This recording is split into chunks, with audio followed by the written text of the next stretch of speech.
Hello guys. Vijay டிவில இருந்து Neeya Naana show நீக்கப்பட போறதாகவும், அதே மாரி super singer, cook with Comali, big boss இதெல்லாம் தொடர்ந்து ஆங்கர் ஆகிய கோபிநாத் அவர்கள வெளியேற்றப்படுறதாகவும், பிரியங்கா அவர்கள வெளியேற்றப்பட போறதாகவும், அதே மாரி மாக்கப்பா அவர்களையும் வெளியேற்றப்பட போறதாகவும் ஒரு நியூஸ் பார்த்தீங்கன்னா ஸ்ப்ரெட் ஆயிருந்தது. ஸோ இதெல்லாம் உண்மதானா அப்படின்னு சொல்லி கேட்டீங்கன்னா, ஆமாங்க. இதெல்லாமே உண்மதான். ஏன் அப்படின்னு பார்த்தீங்கன்னா, ரீசென்ட் டைம்ல தான் விஜய் டிவி ஒட்டுமொத்தமா சேல் செய்யப்பட்டது. யாருக்கு சேல் பண்ணாங்க அப்படின்னு பார்த்தீங்கன்னா, கலர்ஸ் தமிழுக்கு சேல்ஸ் பண்ணியிருக்காங்க. ஸோ விஜய் டிவில இருக்கக்கூடிய சில பல ஷோஸ் எல்லாம் எடுத்து கலர்ஸ் சேனல்ஸ்ல கொடுக்க போறாங்க அப்படிங்கிறதுல மாற்று கருத்து இல்லை. ஏன்னா ரீசென்ட் டைம்ல பிக் பாஸ் சீசன் 8 நடந்து முடிஞ்சதுக்கு அப்புறம் கூட மறு ஒளிபரப்பு பண்ணாங்க. அது எதுல பண்ணாங்க அப்படின்னு பார்த்தீங்கன்னா, கலர்ஸ் தமிழ்ல தான் பண்ணியிருந்தாங்க. இப்போ என்ன ரீசன்? ஏன் கோபிநாத்த டார்கெட் பண்ணணும்? பிரியங்காவை ஏன் டார்கெட் பண்ணணும்? அதே மாதிரி மாக்காப்பா ஆனந்தை ஏன் வேலையை விட்டு தூக்கணும் அப்படிங்கிற ஒரு கேள்வி உங்களுக்குள்ள வரும்.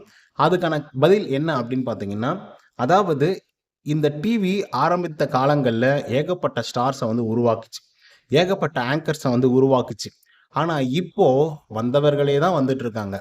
கேபிஒய்ல செஞ்சவங்களே தான் செஞ்சுட்டு இருக்காங்க. காமெடி பண்ணவங்களே தான் பண்ணிட்டு இருக்காங்க. ஆங்கர் பண்ணவங்களே தான் பண்ணிட்டு இருக்காங்க. ஜட்ஜஸும் அவங்களே. அந்த மாதிரி ஒரு சூழல் இருக்கும்போது, ஒரு பெரிய மாற்றம் நிகழ மாட்டேங்குது.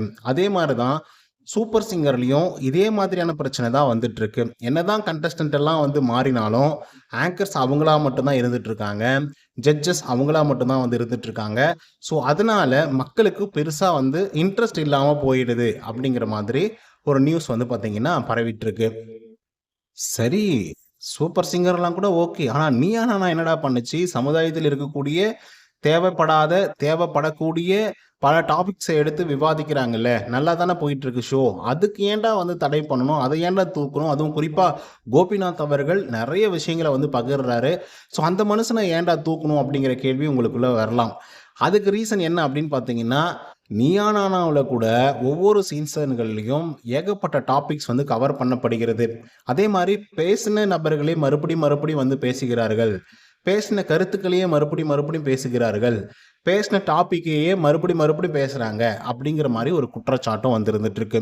கோபிநாத் ஒரு நல்ல ஆங்கர் தான். பட் இருந்தாலும் கூட வேற ஒரு ஆள் பண்ணும்போது அது வேற மாதிரி இருக்கும் அப்படின்னு சொல்லி நாங்க எக்ஸ்பெக்ட் பண்றோம் அப்படிங்கிற மாதிரி செய்தி தொகுப்பாளராகிய ஒரு நபர், அவர் தான் சேக்குவேரா அப்படின்றவர். அவர் பார்த்தீங்க அப்படின்னா சொல்லியிருக்காரு. இதனால தான் நாங்கள் விஜய் டிவியிலிருந்து இருக்கக்கூடிய ஷோக்களை எடுக்கிறோம், ஆங்கர்ஸ் எல்லாம் தூக்குறோம் அப்படிங்கிற மாதிரி.